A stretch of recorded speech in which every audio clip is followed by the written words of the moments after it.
السلام عليكم ورحمه الله وبركاته. ازيكم يا حبايبي الامر عاملين؟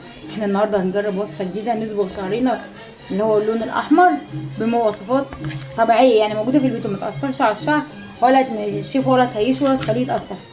دي حوالي ب5 جنيه حنه، وعندي شويه خل، وعندي عناب انا نقعاه من بدري، نقعاه عندي من بدري، وجايبه ب5 جنيه دم غزال. احنا دلوقتي هنجرب الوصفه.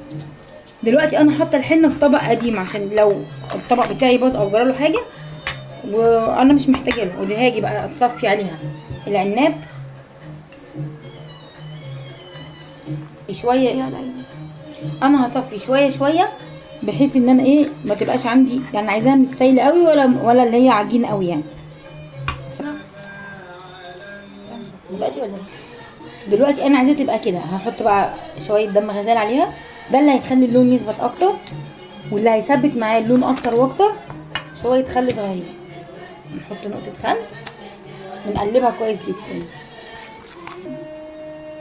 دلوقتي هي انا عايزاها تبقى كده، وهنسيبها شويه لحد ما تخمر وبعدين نحطها على الشعر ونشوف النتيجه تبقى عامله ازاي. دلوقتي ده بقى شكلها بعد ما عملناها، فاحنا هنجرب على الشعر ونشوفها تبقى عامله ازاي. انا سبتها خمرت حوالي ساعتين.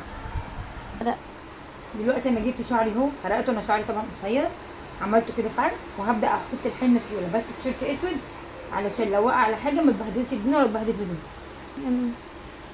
بدات احط اهو البسيط، اعمل بقى خصله لما خلصته كله هوريلكم عملته ازاي. انا خلاص كده عملت كله، هغطيه بقى بالاول حدث البنيت.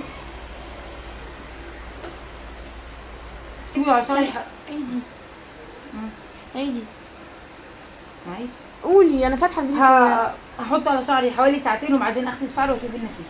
دلوقتي زي ما انتم شايفين يا حبايبي ما عملتش اي نتيجه وشعري زي ما هو. كل الفكره ان مش اي فيديو على النت بنشوفه بيبقى صح او الوصفه مظبوطه. احنا ممكن نجرب في كميه صغيره بخصله صغيره، عمل نتيجه مع شعرنا نكمل. بس هي الحنه عموما ليها فوائد كتير، انها زي ما شايفين بتطري الشعر وبتنعمه وبتشيل التقصيف وبتقل الشعر وبتخلي شكله جميل. وما تنسوش تتابعوني على قناتي على اليوتيوب وشير ولايك مع السلامه.